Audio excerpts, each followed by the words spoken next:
All right, shalom, shalom. Shalom. First and foremost, we want to give all praises, honor, and glory to Yahweh, Bahashem, Yahweh Shai, Bahashem, Rachakudash. Double honors to the apostles and elders of the great millstone, and peace and salutations to the elect. Got the Elder Yatazak here, and I'm the brother Aina from GMS Dallas. And we're continuing on the series of 2 Samuel. Today we're going to be going into chapters 9 and 10, and pretty much it's a continuation of David's rulership and how the Lord is pretty much setting up David. Every chapter we read in 2 Samuel, up until this point that we've read, the Lord is establishing David's kingdom and his throne in the earth, and this is pretty much a continuation of that. Now, this chapter, in chapter 9, is going into the relationship that David had with Jonathan. Okay, and like the scriptures say, we read it in 1 Samuel. It talked about how David loved Jonathan as he loved his own soul, right? Meaning they had a close connection. Okay, they had brotherly love. Okay, so I'm gonna go ahead and read a little bit of this here, just keeping that in mind. This is 2 Samuel chapter 2. I'm sorry, 2 Samuel chapter 9, verse 1. It says, "And David said, is there yet any that is left of the house of Saul, that I may show him kindness for Jonathan's sake?" Because remember, when Saul and Jonathan died, David proclaimed a mourning session for Israel to mourn over Saul and David. I'm sorry, over Saul and Jonathan. Okay, Saul and Jonathan's death. Right. So it says for his friend Jonathan's sake, because again they were friends. Jonathan and David were friends. Okay, they were brothers-in-law, but they were also friends. It says, verse 2, "And there was the house of Saul a servant. There was of the house of Saul a servant whose name was Ziba. And when they had called him unto David, the king said unto him, Art thou Ziba? And he said, Thy servant is he." Okay, so this is letting you know that everyone at this time was pretty much subservient unto David. After Abner and Ishbosheth were put to death, okay, which David didn't order them to be put to death, but the Lord ended up, having them get killed.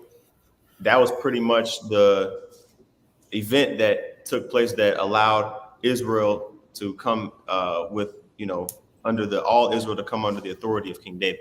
Okay.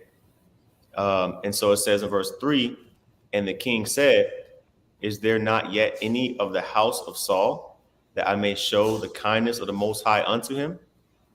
And Ziba said unto the king, Jonathan hath yet a son, which is lame on his feet," which we read about that, I believe in chapter 2, if I'm not mistaken. It talked about how how Mephibosheth ended up being lame on his feet, where his caretaker, when he was a little boy, his caretaker dropped him, right, while she was fleeing, and pretty much he ended up being injured. Okay, he ended up being lame on his feet, meaning a cripple. Okay, it says, and again, the reason why David wanted to show kindness unto the house of Saul and Jonathan's kin was because of that pact that Jonathan and David had made with one another. Okay, because even when David was in the wilderness, Jonathan was going out and visiting David, right? Jonathan didn't want David to have to flee, but when it was apparent that Saul wanted to put David to death, then he had to let him go. Okay, so it says in verse 4, "And the king said unto him, Where is he? And Ziba said unto the king, Behold, he is in the house of Machir, the son of Amiel, in Lodabar." Now let's check this word out. Lodabar, see where that's at. Let's see here. Oh, we say this all the time, Lodabar. That's your pod. This is Sean H 3810. Okay, Lodabar. La'a means no, or not. And then Debar actually has a couple of, you could say, a couple of different definitions here. It's pasture, word, or speaking. You can see here it goes back to speak, speak, to promise, okay, to declare, okay. So it says here, not a pasture, but literally la'ah means no, and then debar means word. So it says it's a place in Palestine. Pastureless. Okay, so a place in Palestine, same city. Okay, here. All right. So it says a town in Manasseh in Gilead, east of the Jordan River. Okay, so he stayed east of the Jordan River. So he was out kind of look a little bit, kind of out in the country, right? So Ziba went and fetched him, right? Let's go back to continue on in verse 5. It says, and then King David sent and fetched him out of the house of Machir, the son of Amiel from Lodabar or Laadabar. Verse 6. It says, now when Mephibosheth, which this is the son of Jonathan. Now let's actually get the word. I think we got it last time. First time his name was mentioned, but let's get it again. The word here is Strong's H4648, Mapaya Bashath. Okay, Mapaya Bashath. It's a compound word. It says exterminating the idol. It says the grandson of Saul and son. Oh, hold on. Let me see here. It says the son of Jonathan, the grandson of Saul. It looks like Saul had two grandsons named Mephibosheth, but it says son of Jonathan, specifically the son of Jonathan, and the grandson of Saul. Okay, and it says also here, dispeller of shame. Okay, so let's go back.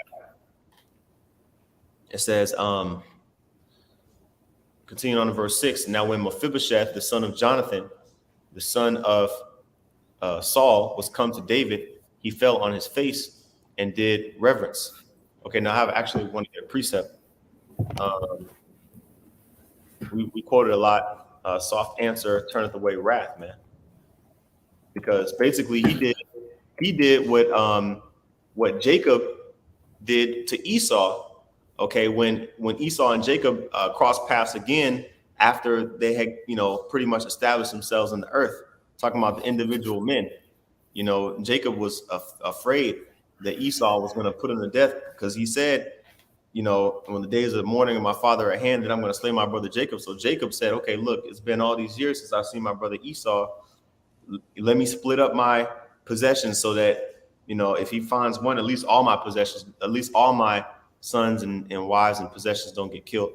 Right. But when you read that account, Jacob, he pretty much humbled himself, right, to prevent Esau from, potentially attacking him. Right. So this is the same mindset here that Mephibosheth was showing.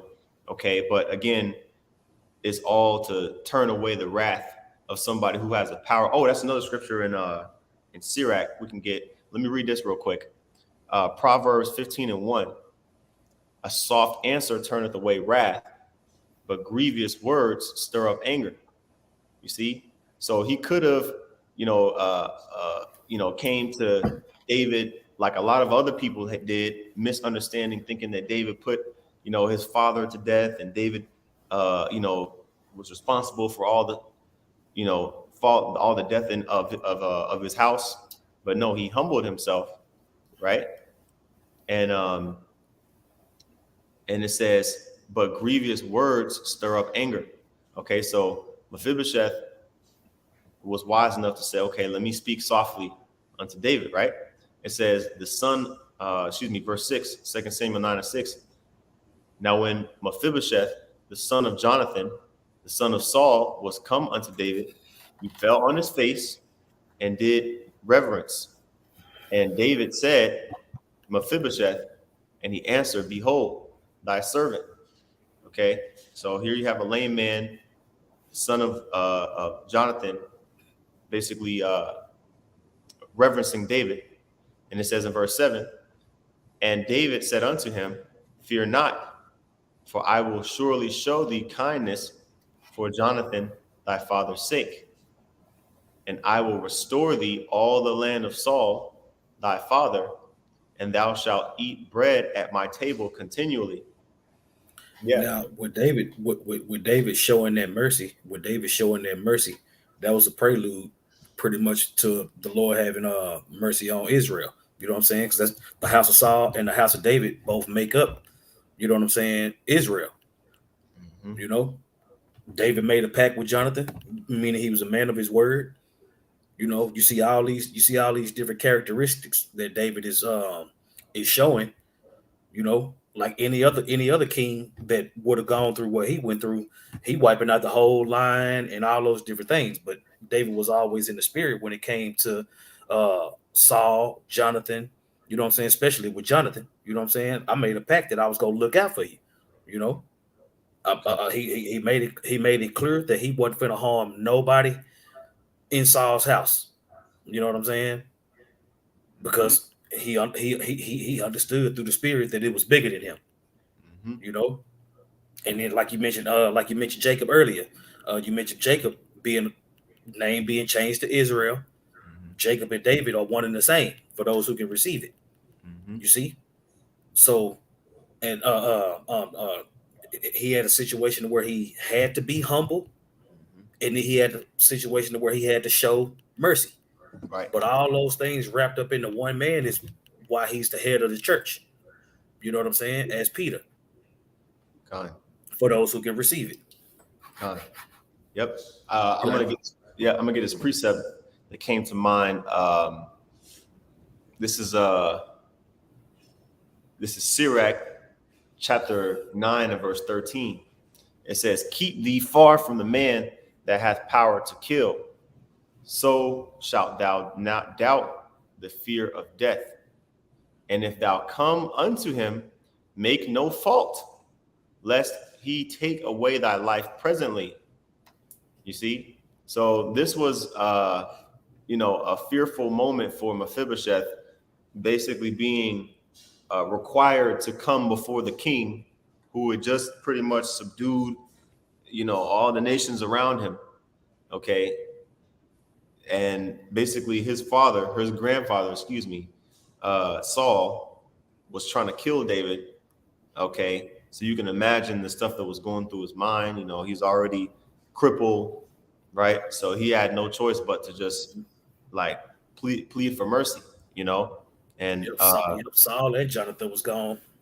mhm, yep, yep. So that was the wisest thing he probably could do. It says, finishing out that verse in Sirach, remember that thou goest in the midst of snares, and that thou walkest upon the battlements of the city. So he already knew that his life could have been in danger, but thankfully David was merciful.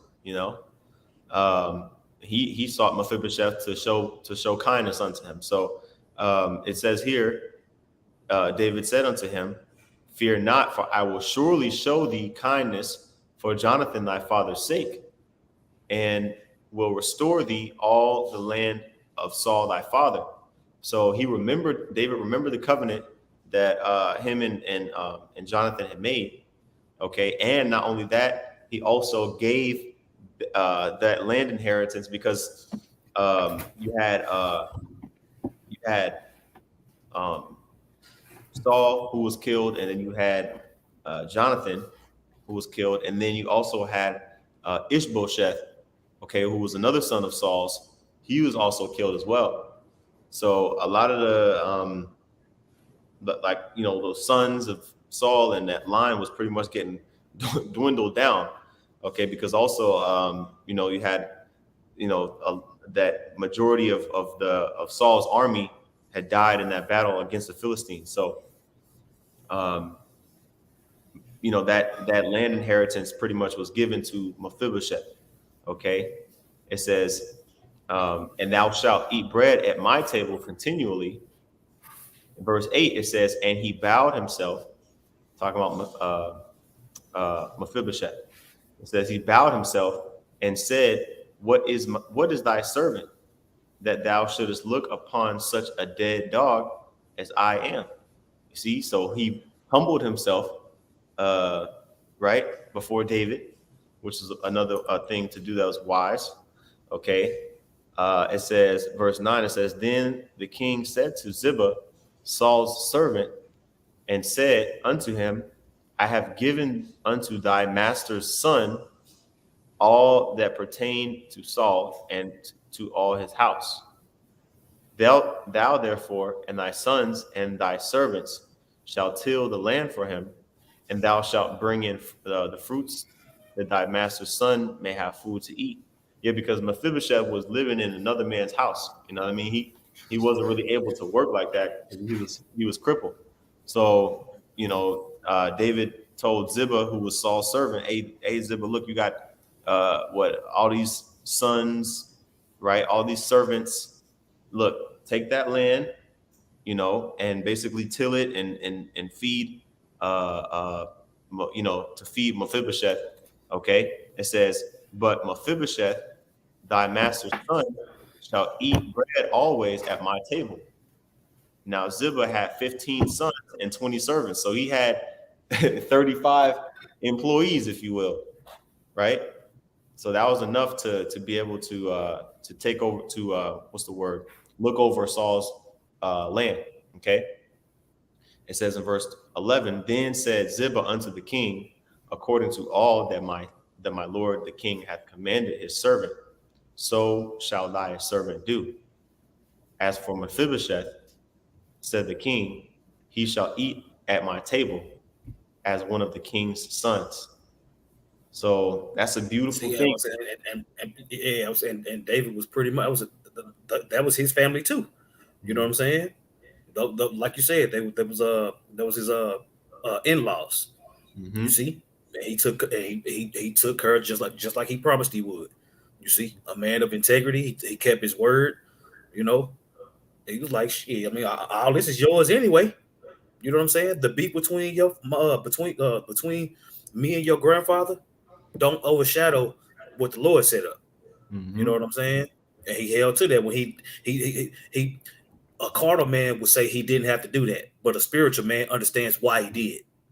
You know, you got it. Kind of have a precept. This is James chapter 2, and let me see here. James chapter 2 and verse 13. Okay, it says, for he shall have judgment without mercy that hath showed no mercy, and mercy rejoiceth against judgment. So, right. And then once again, you have this term called the mercy of David. mm-hmm. You see, every Israelite man don't get the mercy that David got.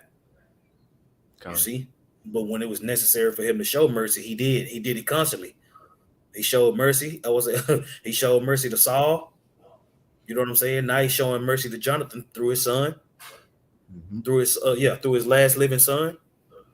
You know, without that mercy, I would say when the spirit jumped on him, when he showed mercy to Nabal. Mm-hmm. You know, there were several times where David was able to show mercy because he was in the spirit. Now you see why the Lord was able. Now you see why the Lord had mercy on him. He showed David how to be merciful. Go ahead. Con, I'm gonna get a little bit of this commentary here. It says,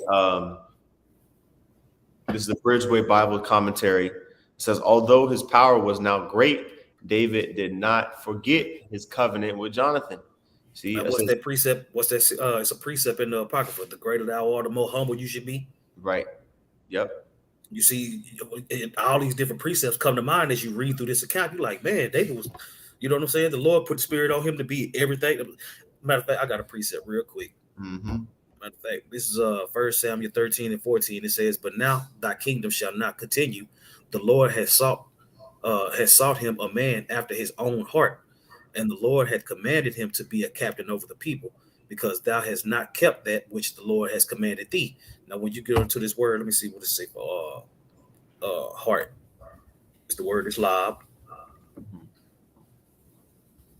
right? Which precept was this, Zaquan Salaki? First Samuel. Uh, hold up. Oh, I can pull it up here. Right? It says, in a man, mind. Oh, matter of fact, let me get the word. Yep, it's lob. Right? In a man, mind, will, heart, soul, understanding. Right? Inner part, mist, uh, mind, knowledge, thinking, reflection, memory, inclination, determination, conscience. Right? It says heart of moral character. See, a seat of courage, a seat of emotions and passions. Right? See, even though David had all these emotions and passions, he never let those things dictate his decision making. So the way that he was acting towards Saul's family and Jonathan and Mephibosheth, he was doing those things because he was in the spirit of Yahweh Bashem Yahweh Shai. You see, knowing that he needed mercy, knowing that he was gonna have to show mercy. We learning these same things. You see, that's why all these back and forths with all these other groups and all that is to the point now where, you know what, the information is out there. We showed mercy by just leaving everything alone. They called us rapists, they called us pedophiles, they spread all these lies and all that. Look, we know we all guilty because we all in this flesh, not guilty of these accusations that be heaped upon us. But at the end of the day, all we can do is the will of the Lord. You see? So now you're starting to see the point to where, you know what, lead it. And eventually it came a point to where David had to leave Saul to his devices. He was like, you know what, man, I'm not gonna lay a finger on you, man. You see, but whatever problems you got with me, hey, the Lord is gonna have to. I'm just gonna leave it in the Lord's hand. The Lord is gonna judge between me and thee. You see, that's why you're starting to see us shake the dust off our feet when it comes to these other groups. Look, they're gonna do what they're gonna do because that's what they were set up to do. You see, that's they in their lot, we in ours. You see, now it's to the point where we need to get out our own way and protect the flock. You see, our job is to prophesy. Our job is to help the apostles and elders and all these different things. You see, and you see the house of David and the house of Saul battling to this day, and that battle ain't gonna be over until Yahweh shall return. You see, so that the loving kindness that David is showing, you're gonna notice that as we continue to read, you know what I'm saying, he gonna need the mercy. Just imagine if David wouldn't have been merciful and would have wiped out the house of Saul. Like, you know what I'm saying? It would have been a whole different outcome, but that's not the way the Lord set it up. You got it. Yeah, this is let me get this scripture real quick. In Philippians chapter 2. It's Philippians chapter 2, and let me see here. Verse 3. It says, let nothing be done through strife or vainglory, but in lowliness of mind, let each esteem other better than themselves. Let not. You see, now King David understood. He understood that Saul was going off, but it was what it was. You see, he was like, you know what? The Lord anointed him and made him king. Who am I to touch the Lord's anointed? You see, now Saul knew David was anointed. He didn't give a damn. Man. You see, but the prophecy was that David was going to be risen up, and then Saul was going to be wiped out, and that's what happened. You see, so when you see Mephibosheth come as humble as he did, he was able to read the room. My father's house has been completely destroyed. My granddad gone, my dad gone. You know what I'm saying? And now I'm being summoned to the man that my grandfather was trying his best to kill. Now he's in power. He read the room. He was going in there on some old agree with my adversary quickly. But David was like, no. Saul was still the king. Like I said, I wasn't gonna lay no hand on this household. You know what I'm saying? David, Jonathan is like my brother. You know what I'm saying? So no. That makes you my nephew. We family. But you see the difference between the house of Saul and the house of David, right? Go ahead. Right. This is Philippians 2 and 4. It says, look not every man on his own things, but every man also on the things of others. Now, this ain't talking about everybody in the whole world. We're talking about, the brothers, man, like those that have the same belief, okay? Those that have fellowship in the spirit, you see, with one another. We're supposed to look on each other's things and make sure that the brother's straight. And basically, again, like David said, according to the covenant that he made with Jonathan, he upheld that by looking after Jonathan's son. You see, that's an honorable thing to do. Okay, so our people can learn from that. But it says, that was verse 11. So continue on in 2 Samuel 9 in verse 12. It says, and Mephibosheth had a young son whose name was Micah, and all that dwelt in the house of Ziba were servants unto Mephibosheth. You see, so basically King David was like, hey, look, you served under Saul. Well, guess what? You're going to serve. Now that Saul's dead, you're going to serve his grandson, Mephibosheth. Okay, which he ended up, Mephibosheth was handicapped anyway, so he needed the help, right? So it says, verse 13, so Mephibosheth dwelt in Jerusalem, for he did eat continually at the king's table and was lame on both his feet. So I don't think know. about that. Yeah. Think about that. Saul, it was prophesied that Saul's house was going to be broken up. Mm-hmm. You know what I'm saying? His I would say his house was crippled, just like his last living descendant. You know what I'm saying? Mm-hmm. And David, being merciful, being in the spirit, was like, you know what? That's my family too. So at the end of the day, it was, look, I don't care what was going on with me and Saul. That don't got nothing to do with this. You see, I made a pact with Jonathan, and I'm gonna keep that. But when you think about it, in the spirit, it was David was never going to abandon Israel. You see, that would have been abandoning Israel if he would have been carnal like that. You know what I'm saying? So that's why it was so important for him to keep those promises and all those different things. Because when it came time for him, you see, David should have been dead for the things that he had done. So that's what I'm saying. Him being merciful early in these chapters gives you a prelude to why the Lord was so merciful regarding him and his house. You got it. Continuing on in 2 Samuel chapter 9, verse 13. So Mephibosheth dwelt in Jerusalem, for he did eat continually at the king's table and was lame on both his feet. So that's just an account right there of how David did right. And it says right here, it says David's kindness to Mephibosheth. And we read that scripture in James, okay? For he shall have judgment without mercy that hath showed no mercy. So David showed mercy. So he received judgment with mercy whenever he went off, right? It says, this is second chapter. I'm sorry, this is chapter 10. Okay, we're gonna finish this chapter out. 2 Samuel chapter 10 and verse 1. Okay, you can see here it's another parallel chapter to First Chronicles. You can go into First Chronicles and read this as well. It says, and it came to pass after this that the king of the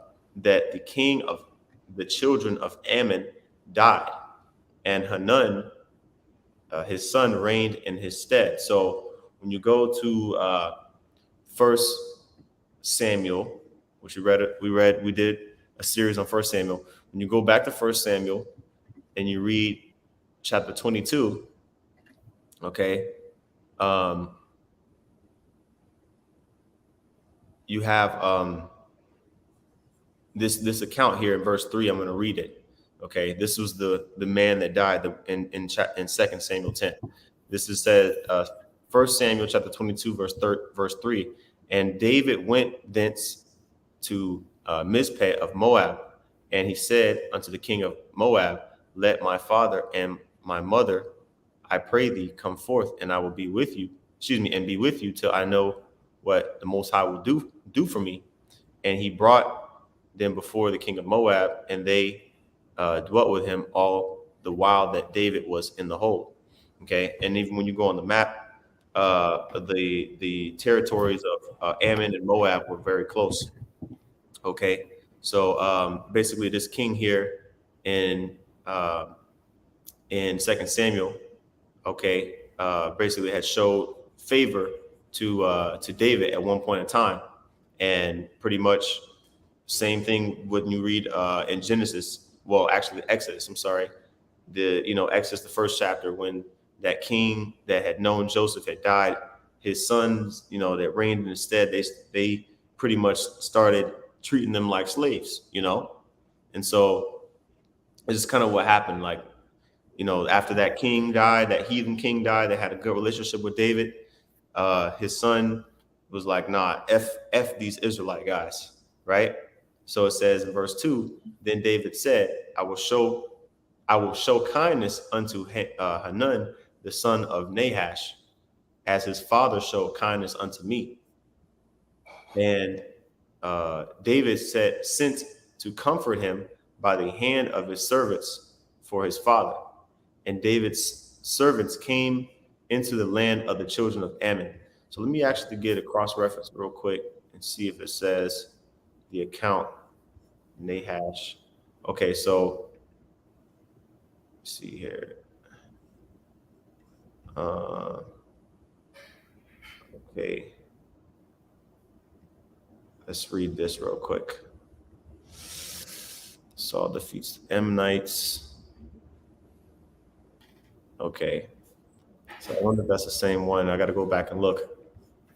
Okay. So continuing on here, it says in verse 2, and David's servants came into the land of the children of Ammon.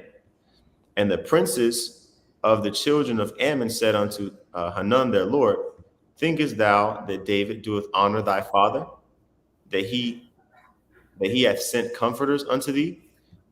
Hath not David rather sent his servants unto thee to search the city and to spy it out and to overthrow it? Okay. Now keep in mind, we read in chapter 8, 2 Samuel chapter 8, David took down the Philistines, took down Moabites, took down the Edomites. Okay. But the Ammonites, he kind of, and the Syrians as well, right? He pushed back the Syrians.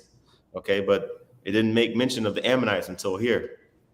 So, Ammon kind of got dealt with last, right? Up until this point that, David hadn't went into their land and jacked them up. He actually sent peace messengers to the Ammonites, right?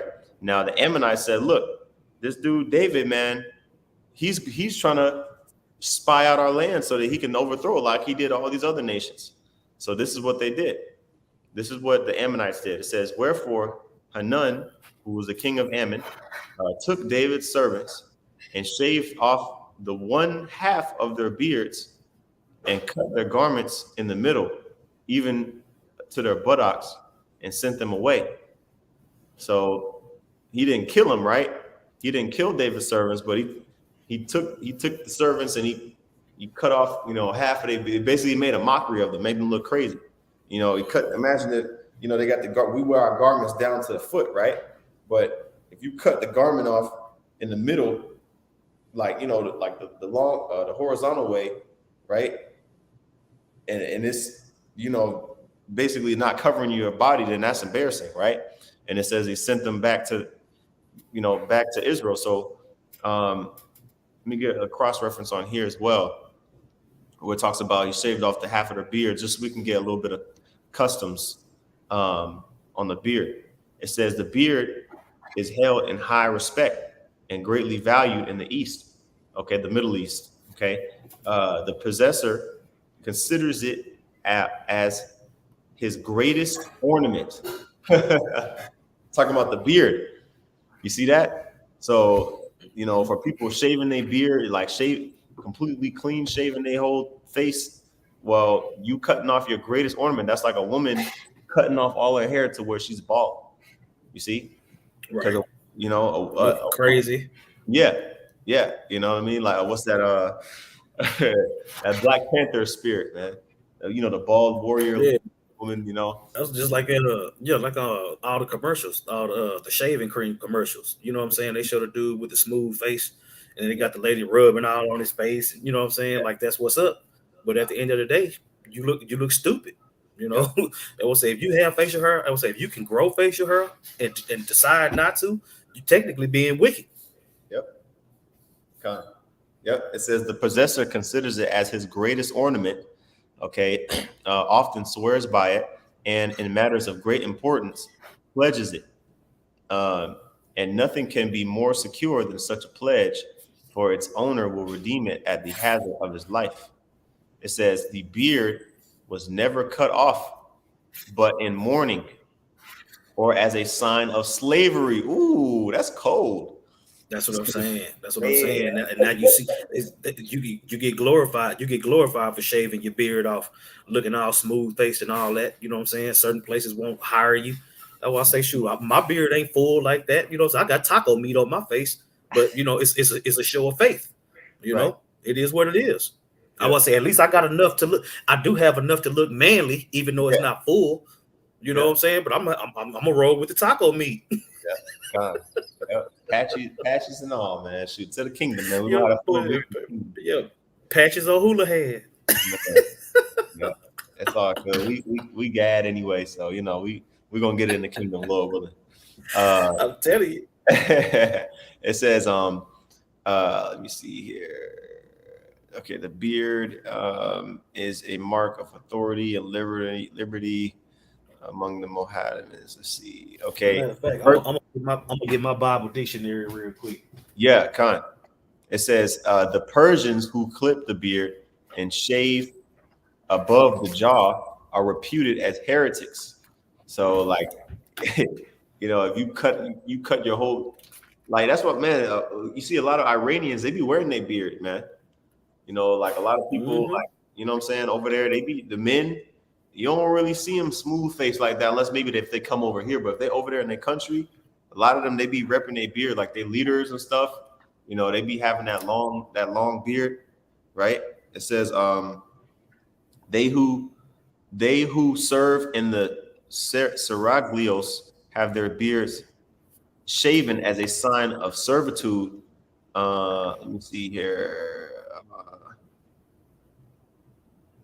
Okay. It says among the Arabians, it is more infamous for anyone to appear. And infamous is like a bad thing. Like, you know, if you're infamous, like it's a bad reputation.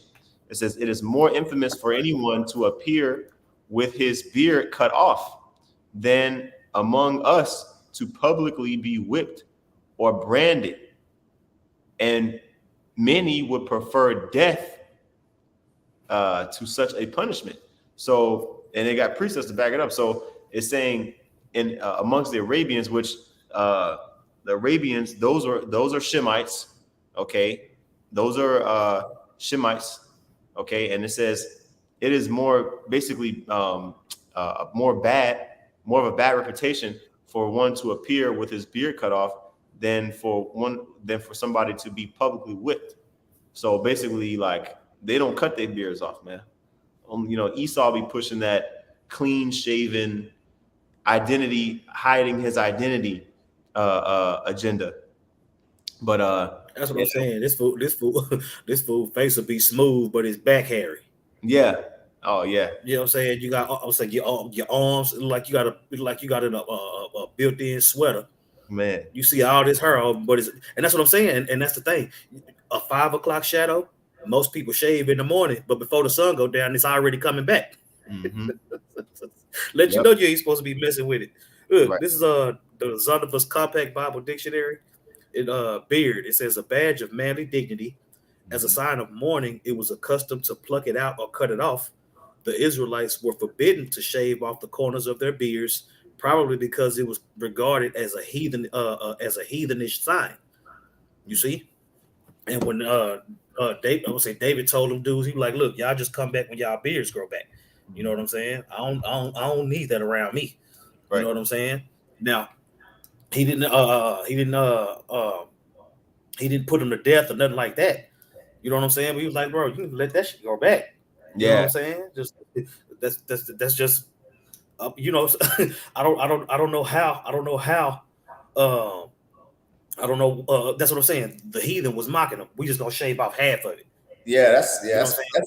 that sounds like some Japanese shit to do. That shit sounds like some book shit to do anyway.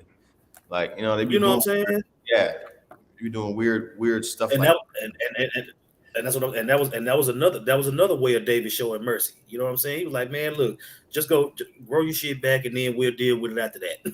hmm Yep, yep. Well, this So well, even over something that wasn't no small thing. Shaving a man's beard off halfway, cutting his garment, and doing all that was mad disrespectful. What David just said. That's what I'm saying. That was a custom. If you send a messenger, you don't kill the messenger. right. You know what I'm saying? And instead of them killing the messenger, they just made sure they embarrass him. Like, dude, what? That's what I'm saying. First of all, the only reason why David sent those men to you was he was in peace mode. Not hmm beast mode. He was in peace mode. You know what I'm saying? Your father was good to me. I'm trying to be good to y'all. You know. Kind. And then even though they didn't have GMOs back then, this was a GMO baby tactic. Yep. Nah, you know what I'm saying? Go ahead. Yep. So them Ammonites, you know, shaved off David's servants' beards, okay, and it sent them back to Israel, right? So verse 5, when they told it unto David, he sent to meet them because the men were greatly ashamed. You see, they were ashamed to have the, you know, like, you know, they probably couldn't do nothing about it. They probably trying to resist getting you know, like when it was happening, like nobody wants their clothes cut, like, you know what I mean? You know, they had to walk back probably half naked, right? It says, and the king said, tarry at Jericho until your beards be grown and then return, right? It says, verse 10, I'm sorry, verse 6. And when the children of Ammon saw that they stank before David, I actually want to get that word stink real quick. Yeah. Uh, it's the same, I think it was referenced as well in Exodus. Strong's H887 Ba'ash. It says to stink, to abhor, abomination, loathsome, to have a bad smell or a stink, to become odious, um, figuratively, to stink, figuratively of wickedness. You know, like basically, like to be offensive. It says here figuratively to be offensive morally here at the bottom. Okay, so like David was like, yo, okay, these niggas, man, we ain't dealing with them, right? They wicked. These Yeah, niggas wicked. You know, yep, they cut. I would say they cut off the beard, which is a custom that we don't cut it out, cut our stuff off. You know what I'm saying? They destroyed their garments, had them walk back half naked. You know what I'm saying? We supposed to be our nation's supposed to be covered up. We supposed to have our beards. We supposed to have all those things that they violated. When right. David sent those men in peace, that Con. was wicked as hell. That's right. Continuing on, this is in verse 7. I'm sorry, verse 6, 2 Samuel 10 and 6. And when the children of Ammon saw that they stank before David, the children of Ammon sent and hired the Syrians, okay, of Beth Rahab, and the Syrians of Zobah, 20,000 footmen, and the king of Maacah, 1,000 men, and of Ishto, 12,000. So basically, all of these were Syrians, you know, from different cities and different precincts. Because even when we read in the previous chapter, certain Syrians were at war with one another. So they were different. They were all the same nation, but maybe you could say different tribes or whatnot. Okay, and so anyway, the Ammonites hired, you know, thousands of Syrians to fight against Israel. It says, verse 7, and when David heard of it, he sent Joab and all the host of the mighty men. Remember, Joab was captain of David's host, right? And even though Joab and his brother had you know, wickedly slain Abner, you know, the Lord still allowed Joab to have that you know, military might, you know, in David's army, you know. So It's an interesting dynamic, but it all played out. It says in verse 8, and the children of Ammon came out and put the battle in array at the entering of the gate, at the entering in of the gate. And the Syrians of Zobah and Rehob and Ishtob and Ma'akah were by themselves in the field. So basically meaning, you know, there was two armies that they were basically separated. They had two fronts. So, you know, the army came out, the Ammonite army came out of the city, the walled city, and then there was the company or the host of Syrians were in the field. So there were two camps, you know what I'm saying? One Ammonites and the other Syrians. Of course, they were both fighting together on the same team against Israel, right? So it says in verse 9, when Joab saw that the front of the battle was against him before and behind, meaning there was an army ahead of him and an army behind him, it says he chose all of the choice men of Israel and put them in array against the Syrians, right? So the top dogs, the elite fighters, and then the experienced men, he took, gathered them all together and said, okay, y'all gonna be one front, right? In verse 10, and the rest of the people he delivered into the hand of Abishai, his brother, that he might put them in array against the children of Ammon. So they basically fought two battles at once. You know what I mean? They kind of had, like, Israel had to split up their army, their camp, to fight both battlefronts, which shows you that, that, like, you could say that the odds were kind of stacked against them, because they were kind of pretty much like surrounded almost, right? It says, verse 11, it says, and he said, if the Syrians be too strong for me, this is Joab speaking. If the Syrians be too strong for me, then thou shalt help me. But if the children of Ammon be too strong for thee, then I will come and help thee. It says, be of good courage, and let us play the men for our people and for the cities of our power. And the Lord Yahweh do that which seemeth him good. So even though David cursed Joab in his house, Joab still had like an inclination of like fighting for the Lord. Like that was pretty much what his whole thing was all about. Like he just wanted to fight for the Lord. So the Lord allowed Joab to be very successful, right? In his military campaigns. It says, and Joab drew nigh, and the people that were with him, unto the battle against the Syrians, and they fled before him. So Joab's army won. It says, and when the children of Ammon saw that the Syrians were fled, then fled they also before Abishai, and entered into the city. So Joab returned from the children of Ammon and came to Jerusalem. So that lets you know that, man, we're superior to these other nations, man. In battle, like the only times we would lose would be when the Lord withdrew his mercies from us. He took it whenever the Lord took his hand off from protecting us. That's when we started to get jacked up,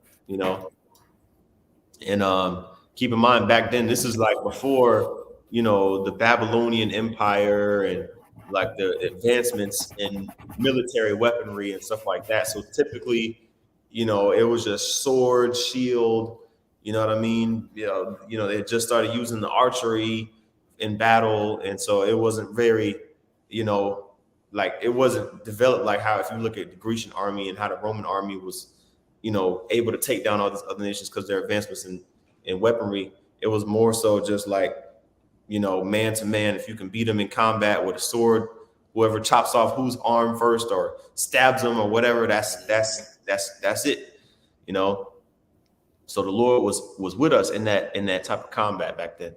It says, let me see, continuing on in verse 14, it says, so Joab returned from the children of Ammon and came to Jerusalem. Okay. It says, and when the Syrians saw that they were smitten before Israel, they gathered themselves together. So now the Syrians got pissed off and was like, okay, hold on, man. You know, some of these mercenaries were hired under the Ammonite army and they lost. So guess what? Now we're gonna attack you guys. Even though that like not all the Assyrians, but a lot of them, you know, had just got done, you know, getting jacked up by David. But hey, as you see with the Philistines was ruthless. Okay, same thing with these Syrians. Right? It says they gathered themselves together in verse 16, and Hadar Desert sent and brought out the Syrians that were beyond the river, and they came to Helam. Okay, now this river is the Jordan River, I believe, or it could be. Well, I got to double check and see if it's talking about the Euphrates, you know, because the Syrians occupied lands far northeast to Israelite territory, you know, so it could be one of the two. It says, and they came to Halam, and actually, let's look up this city Halam real quick. Let's see here. And they came to Halam. Okay. Chayalam, stronghold. Okay, yeah, no, that was so they went all the way. The Syrians invoked help from other Syrians from even beyond the Euphrates River, which is way out there. You know what I'm saying? If you pull it up on the map, it says Halam was a place east of the Jordan River. Okay, yeah, east of the Jordan River, west of the Euphrates River. So they went out there, you know, past the Israelite borders, talking about the Syrians, and they went and they gathered up all the Syrians in that area. Okay, it says it's in Gilead. It says at which the Syrians under Hadarezer were defeated by David. So let's go here. Just want to see where that city Halam was. Okay, it says verse 16, 2 Samuel 10 and 16, and Hadarezer sent and brought out the Syrians that were beyond the river, okay, beyond the Jordan River. It says, and they came to Halam, and Sobak, the captain of the host of Hadarezer, went before them. Okay, remember Hadarezer was one of the kings of Syria. Okay, it says, and when it was told David, he gathered all Israel together and passed over the Jordan River and came to Halam, and the Syrians set themselves in array against David and fought with him. Yeah, and he didn't send messengers that time. He sent, you know what I'm saying? He sent soldiers. Right. That's right.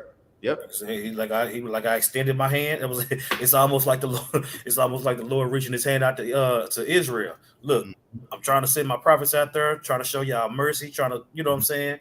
And then even though they was heathen, they rejected it. Mm-hmm. You know what I'm saying? They did what they did to the messengers. Now they done effed up. Mm-hmm. That's right. Go ahead. Con. Yep. This is continuing on. It says and the Syrians set themselves in array against David and fought with him. 2 Samuel 10 and 18. And the Syrians fled before Israel, and David slew the men of 700 chariots of the Syrians and 40,000 horsemen. Okay, so that's a big army, man. It says 700 chariots, 40,000 horsemen, and smote Shobach, the captain of their host, who died there. Okay, so it only named the horsemen. So when the names of horsemen there, typically you got at least twice as many footmen as you do horsemen, because horsemen are expensive. Horses are, you know, every soldier don't just ride on a horse. A lot of them, you know, were footmen, right? So this is just of the horsemen. Okay, so who knows? It could have been 50,000, it could have been 60,000, 100,000 men that were of Syria that were slain. Okay. And it says, and when all the kings that were servants to Hadarezer saw that they were smitten before Israel, they had made peace with Israel and serve them. So the Syrians feared to help the children of Ammon anymore. You see? So they tried to puff themselves up and, flex their muscles, talking about the Syrians for, and really they got jacked up. The Lord brought them into a situation that didn't really even have nothing to do with them, because David went to Ammon, to the king of the Ammonites, and the Ammonites were the ones that embarrassed us, embarrassed David's messengers, and then pretty much tried to wage war against Israel. You know what I mean? And the Syrians end up getting caught up in the crossfire. The Syrians, I mean. Yep. So yeah. I guess I can get one more. Let me see here. Let's see, Psalms 18. Let's get to Psalms 18 real quick. And I guess any other precepts that come to mind, but let me get to Psalms 18.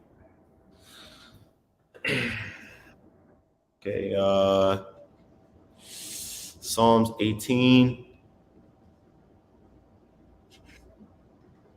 and 32. It says, "It is the Most High that girdeth me with strength and maketh my way perfect.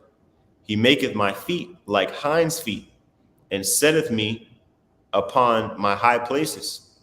He teacheth my hands to war, so that a bow of steel is broken by mine arms." Okay, now let's go back up here, make sure. Yep, this is a Psalm of David, man. Okay. Oh, and this is a Psalm of David that was sung when David was delivered from the hand of all his enemies, which we haven't gotten to chapter 22 yet, but this is pretty much the same prayer, if you will, the same song, Psalms 18, right? So think about all the wars that David had fought. Well, this is one of them that caused him to write this song. Okay, verse 34 again, Psalms 18 and 34. "He teacheth my hands to war, so that a bow of steel is broken by mine arms. Thou hast also given me the shield of salvation, and thy right hand hath holden me up, and thy gentleness hath made me great." You see? So, the Lord was with David, man.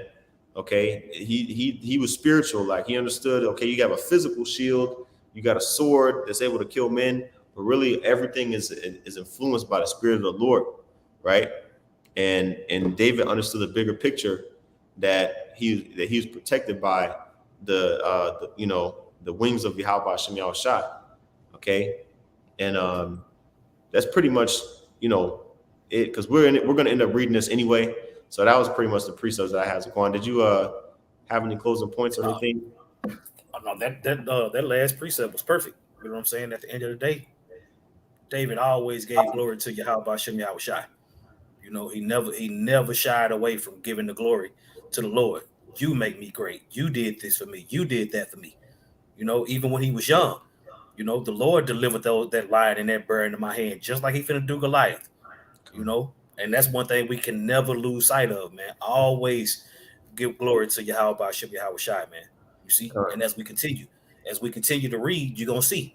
And even when David went off, you know what I'm saying? That Psalms 51.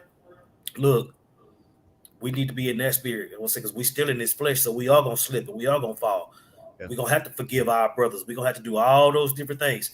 David constantly did all those things that we preach about today. How we need to be, the mindset we need to have. That's why the comfort comes from the scriptures. That's why everybody else want to have fun and they want to do them and they want to. Nah, look, man, we got one job. You know what I'm saying? And Lord willing, we'll do it until the end. So you can go ahead and close us out. Khan, hey, I brought Zazad. That was edifying. With that, we want to give all praises, honor, and glory to Yahweh, Bahashem, Yahushai, Bahashem Rakakudash. Double honors to the apostles, and that was a great millstone. And peace and salutations to the elect. Shalom. Shalom.